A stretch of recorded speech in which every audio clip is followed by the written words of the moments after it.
السلام علیکم دوستوں، آپ سبھی کا ہمارے اس چینل میں سواگت ہے۔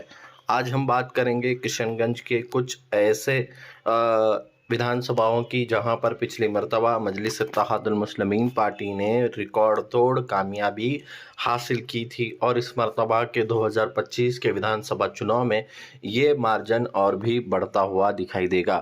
جی ہاں، جس طرح سے آپ سبھی نے دیکھا ہی ہوگا کہ بہار ودھان سبھا چناؤ رومانچک بن چکا ہے، کیونکہ جس طرح سے یہاں پر ووٹنگ ہوئی ہے، جو ریکارڈ توڑ ووٹنگ یہاں پر لوگوں نے ڈالی ہے، اسی کے تحت یہ ودھان سبھا چناؤ ایک ریکارڈ بناتا ہوا دکھائی دے رہا ہے۔ کیونکہ جیسے کہ آپ سبھی نے دیکھا کہ پچھلی مرتبہ کے ودھان سبھا چناؤ میں امروہہ سے آل انڈیا مجلس اتحاد المسلمین پارٹی کے امیدوار جناب اختر الایمان صاحب نے یہاں سے لگ بھگ 94,459 ووٹ لیے تھے۔ جی ہاں، 94,459 اختر الایمان صاحب کو یہاں سے ووٹ ملے تھے۔ اب اس مرتبہ وہ اس سے بھی زیادہ ووٹ لینے کا اندیشہ دکھائی دے رہا ہے، اور یہاں کا مارجن 50 سے 60 ہزار ووٹوں کے ساتھ اختر الایمان صاحب اس مرتبہ جیتتے ہوئے دکھائی دے رہے ہیں۔ جی ہاں، اسی کے ساتھ ہی ساتھ بہادر گنج کی اگر بات کروں تو پچھلی مرتبہ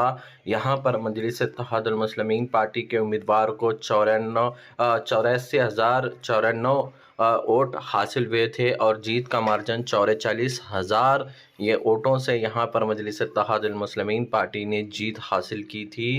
وی آئی پی کو یہاں پر 40,359 ووٹ ملے تھے، اور کانگریس کو یہاں پر ووٹ کی اگر بات کروں تو 29,279 ووٹ یہاں پر کانگریس کو ملے تھے۔ اور اسی کے ساتھ ہی ساتھ بیسی کی اگر بات کروں تو یہاں پر وننگ مارجن رہا تھا 17,000، اب اس مرتبہ بڑھتا ہوا دکھائی دے رہا ہے۔ بیسی میں آل انڈیا مجلس اتحاد المسلمین پارٹی کی 2020 میں بھی یہاں پر جیت ہوئی تھی، اور اس مرتبہ بھی کامیابی ملنے کا اندیشہ دکھائی دے رہا ہے۔ تو میں بات کروں مجلس کے امیدوار کی پچھلے مرتبہ ووٹ کی، تو یہاں پر ان کو 68,462 ووٹ ملے تھے۔ بی جے پی کو یہاں سے 51,850 ووٹ ملے تھے، اور آر جے ڈی کی اگر بات کروں تو ان کو 38,254 ووٹ یہاں کی ودھان سبھا چناؤ میں ملے تھے۔ انشاءاللہ تعالیٰ اس مرتبہ یہ مارجن بڑھے گا، اور مجلس کو یہاں پر بڑی کامیابی حاصل ہوگی۔ تو آپ سب مل کر ہمارے اس چینل سے جڑے رہیں، چینل کو ضرور سبسکرائب کریں۔